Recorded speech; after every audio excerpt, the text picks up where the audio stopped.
এশকের নৌকা শুকনা দিয়ে চলবে? আপনার নামাজ আল্লাহ কবুল করে আপনার সঙ্গে দেখা দিবে যদি আপনার নিয়ত ঠিক থাকে।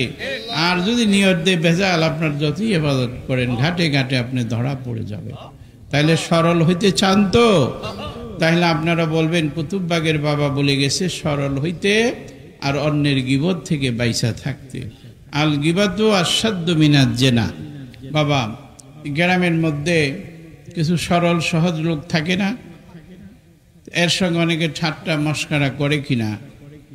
এরকম একজন গ্রামের মধ্যে সহজ সরল লোক ছিল, সবাই তার সঙ্গে ঠাট্টা করে। তো তার ছেলেদের অনেক সম্পদ হয়ে গেছে, অন্য লোকের সাথে তাকে হজে পাঠিয়ে দিছে। তো হজে পাঠিয়ে দিছে হাজী সাহেবের অন্য যারা সঙ্গী সাথী, এই সবাই তারে সারা রাস্তা বলেই শুধু ঠাট্টা মস্করা করে। তো এই ব্যাটাও সঙ্গে সঙ্গে করতে করতে হজ করছে, মদিনা রওজা পাকে জিয়ারত করছে। এখন বিদায় হজ, বিদায় তওয়াব করবে। বিদায় তওয়াব করে কাঁদতেছে, সবাই কাঁদতেছে কাবা ধরিয়া, কাবা শরীফ ধরিয়া।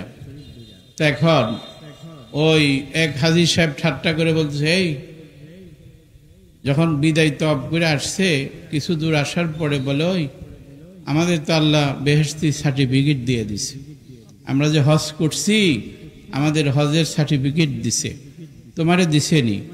কয় না তো, আমাকে তো দেয় নাই। কয় আমাদের সবারই দিছে, তোমাকে দেয় নাই। ঠাট্টা করে বলছে, কিন্তু ওই মগা সরল প্রাণে বিশ্বাস করে নিছে। যখন সরল প্রাণে বিশ্বাস করে নিছে, নিয়া কয় তোমাদেরকে আল্লাহ দিল, একসাথে আসলাম, আমি মগা দেখা আমারা যেহেতু সার্টিফিকেট দিল না, আমি আর দেশে যাব না, বাড়িতে যাব না, তোমরা চলে যাও। সে যায় আল্লাহর ঘর ধরে কান্দাকাটি শুরু করছে যে আল্লাহ, এই সঙ্গী সাথী নিয়ে আসলাম, তুমি তাদেরকে ভালোবাসলা, তাদেরকে তুমি মহব্বত করলা, হজের সার্টিফিকেট দিলা, আর আমি মগা দেখে আমাকে দিলা না। আমি তোমার ঘর ছাইড়ে আর যাব না, আমাকে যদি না দাও, এই সার্টিফিকেট না দাও, আমি এখানেই মরবো, এখানেই থাকবো, আমি আর বাংলাদেশে যাব না। এখন সে এমনভাবে কাঁদতেছে। এখন আল্লাহ বলে, এই ফেরেশতারা, ও তো বিশ্বাস করে নিছে, ওরা তো ঠাট্টা করে বলছে, কিন্তু ও তো বিশ্বাস করে ফেলছে, একই করে ফেলছে। এখন ওর দোয়া আমি আল্লাহ কবুল করে ফেলছি। আমি একটা বেহেশতি সার্টিফিকেট দিতেছি, তার হাতে নিয়ে পৌঁছাও। এখন সেই লোক দেখতেছে কি, যে একটা কি যেন আসমান থেকে উইরা এসে আস্তে আস্তে এই লোকের হাতের মধ্যে পড়ে গেছে। সে আসলেই বেহেশতি সার্টিফিকেট পেয়ে গেছে।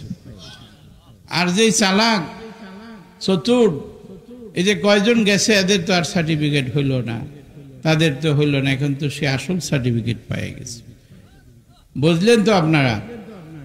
ইন্নামাল আমালু বিন্নিয়াত, বুখারী শরীফের প্রথম হাদিস। নিয়ত দেখবে, আল্লাহ কিছুই উপরের দেখবে না, আপনার ভিতর দেখবে যে হাল ঠিক আছে। এশকের নৌকা শুকনা দিয়ে চলবে? আপনার নামাজ আল্লাহ কবুল করে আপনার সঙ্গে দেখা দিবে যদি আপনার নিয়ত ঠিক থাকে। আর যদি নিয়ত দিয়ে ভেজাল, আপনার যতই ইবাদত করেন ঘাটে ঘাটে আপনি ধরা পড়ে যাবে। তাইলে সরল হইতে চান তো? তাহলে আপনারা বলবেন কুতুববাগের বাবা বলে গেছে সরল হইতে আর অন্যের গীবত থেকে বাইসা থাকতে। আল গীবাতু আসাদ্দু মিনাজ জিনা। 7 বার জেনার চেয়ে বড় গুনাহ, মরা ভাইয়ের গোশত খাওয়ার চেয়ে বড় গুনাহ। এটা করবেন আপনারা? হাট বাজারে দোকানপাটে বৈশা বৈশা মানুষের গীবত করবেন? বলবেন কুতুববাগের বাবা নিষেধ করে গেছে, গীবত করব না। আল্লাহকে দেখান, বলেন আল্লাহ, আল্লাহ আমাদের দাঁড়ায় আর যেন গীবত না হয়, আমরা গীবত করতে চাই না, চাই না। হাত নামান।